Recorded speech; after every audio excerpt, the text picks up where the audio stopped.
Barrett. Okay, so I'm having a little bit of difficulty isolating exactly your argument. So let me put it to you this way. So it seems to me that the flaws in the Ninth Circuit opinion that you see are, one, in the unit of analysis, because they're focusing on the enterprise rather than the act, or as Justice Gorsuch said, the person who committed an act. But in any event, you're saying that we need to specifically focus on the act. Here, the Reina bombing, didn't have to know it was going to be there. Okay. Second is the substantial assistance, and third is the knowledge requirement. So I just want to make sure I understand the difference between aiding the enterprise writ large and aiding in an act, because you've said in response to a few of my colleagues, including just now Justice Kavanaugh, that if you know bad people are using the platform and you don't do anything about it, and I'm pressing you now on what you said about specific knowledge of the specific accounts, I guess. Why, if you know ISIS is using it, you know ISIS is going to be doing bad things, you know ISIS is going to be committing acts of terrorism. So what work does training your focus on the specific act do in that case? Because aiding ISIS is aiding the commission of particular acts in the future. How specific must the knowledge be? There must be a range between aiding the enterprise and knowing the time, date, and location of the particular act, right? So I'm not resisting, as a categorical matter, the use of the word, and Halberstam's use of the word enterprise. My position is that where the court below erred was in substituting as the object of whereas the statute clearly said the object is either the act of international terrorism that you're abetting or the person who committed that act you abetted that person in committing the act. Halberstam points out that, look, if you have a situation in which, you have a partner, you have a symbiotic relationship with a partner in which every week there's a property crime, and he brings home the jewels and you smelt it down and sell it, that you can be deemed to have knowingly provided substantial assistance to the act where ultimately he gets caught, the Halberstam burglary. The fact that you were part of this series of discrete acts establishes step 3 of Halberstam. That's very different from basically saying that all you have to do is aid and abet ISIS generally. And the clarity with which the Ninth Circuit made that error is actually revealed. I don't have the page number, but it's in the discussion of the facts of Gonzalez before it gets to Tomna. The Ninth Circuit says, quote, the parties dispute whether the relevant, quote, principal violation is ISIS's broader campaign of terrorism or the Paris attacks. It chooses the former and therefore says anything that ISIS does, that you assist anything that ISIS does, is assisting an act of international terrorism. Okay, now, so it's a level of generality.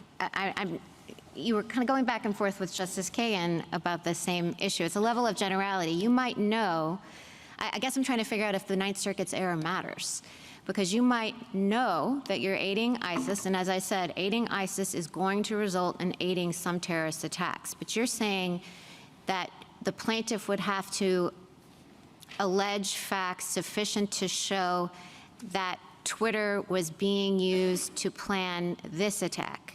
I'm putting aside right now the knowledge and substantial assistance part, but that's the level of inquiry. The plaintiff has to plausibly allege that substantial assistance was provided to the act of international terrorism that injured the plaintiff in the case. So that these particular terrorists were communicating via Twitter for the Reina attack. Putting aside what Twitter knew about it, would need to be looking at tweets or accounts going back and forth to share the details or recruit people to help participate in this bombing. No, I mean, the Twitter would have to know There are accounts, we know I'm of not these. talking about Twitter's knowledge. I'm just Okay. talking about the unit of analysis. Okay, the unit of analysis is that there are allegations in a complaint that there were Twitter accounts or Twitter posts that in fact substantially assisted this terrorist Bombing. attack. So not the general recruiting. Not general All recruiting. right, I think I understand you. And on substantial assistance, you kind of conceded to Justice Kagan in her hypothetical that it would be substantial assistance if Twitter knew that these accounts were being used and didn't do anything to take them down. Yes, the particular account. So that would be, because I'm just wondering what the test for substantial assistance is, right? I mean, there's a lot that goes into presumably pulling off a terrorist attack. So is providing the means of communication, you concede that would be substantial assistance? I mean, again, it would depend on what it turned out was going on in those accounts that Twitter actually knew about. And if Twitter knows about, and this goes to Justice Sotomayor's question about willful blindness. If in my hypothetical, the Turkish police, the Istanbul police come and say, there are 10 accounts, 10 Twitter accounts that appear to be involved in planning some sort of terrorist attack here, and Twitter basically says, not our problem. That is the level of knowledge. And if That's in fact, knowledge. I was asking you about substantial assistance. I see. If what was in those posts in fact were the planning and preparation and commission of the attack that happened to occur at the Reina nightclub, that would be substantial assistance. Okay, so to clarify, you're not saying that merely using the platform is enough, but it would depend on how significant the communications on the platform were to the attack? Correct. Okay, and last question, what daylight, if any, do you see between your position and the government's position? Very little. I think what the government says, I mean, with respect to the relevant object, we agree. It's the act of international terrorism, not ISIS generally. With respect to knowledge, I think they also agree. The particularity in a context in which there's this remote general arm's length provision of services. If we disagree, it's on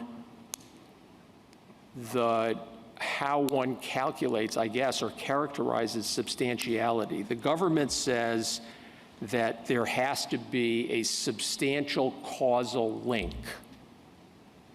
between the assistance provided and the act that occurred. And in principle, I don't disagree with that. So no daylight, really? Can I reserve judgment until I hear Mr. Needler's Okay, answers? you started out saying very little, and then you said in principle, but that's okay. I'll let Justice Jackson have a shot. I'm not sure.